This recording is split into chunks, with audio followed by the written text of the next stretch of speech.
Welcome to Pre-Production Industry. In this module, you'll be researching your career path, identifying key employment skills, addressing any deficits between your current skill level and the sector employment. You will be setting production challenges to demonstrate key processes and methodologies.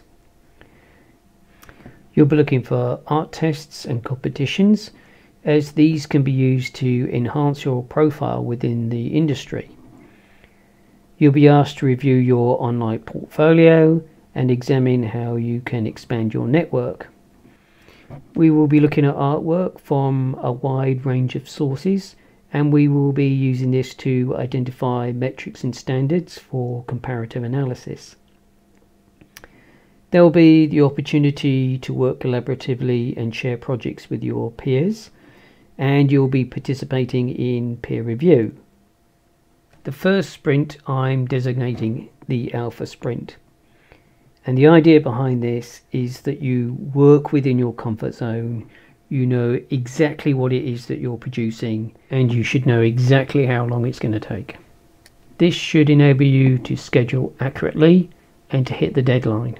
The Alpha Sprint will also enable you to have your work reviewed early and to get some feedback. But most importantly, it will give you the opportunity to show that you can iterate and develop your artwork.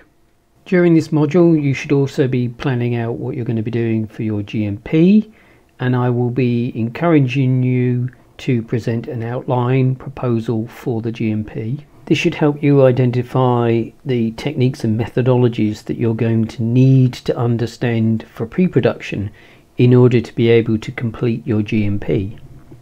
During pre-production, I expect you to take on significant technical challenges.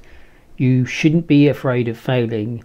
The key thing is that you need to push the boundaries of what you can do.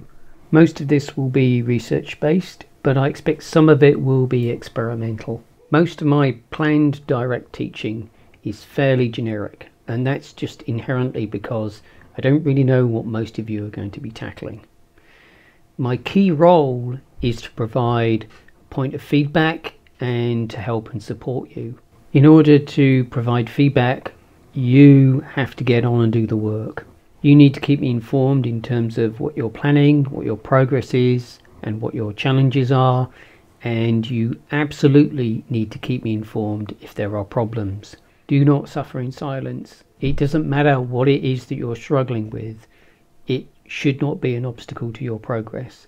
Tutors are here to help you resolve a whole array of issues, and time management is consistently the biggest problem for final year students. Most students at this point have the art skills. They have a good understanding of technology. They have a good understanding of the aesthetics, but sometimes they just get stuck or hung up on a particular problem. And that's when just chatting to somebody else can really help you get out of a rut, or sometimes we can just advise you because you're going down the wrong path or because you're taking on far too difficult a problem. Sometimes students either set themselves too much work or try and work to too high a standard, and for that reason it is sometimes very beneficial to again talk through what you've done with the tutor, because even though you might not be satisfied with the work, we can give you a very good metric on where your output lies in terms of standards. On a final note, I'm really looking forward to working with you this year.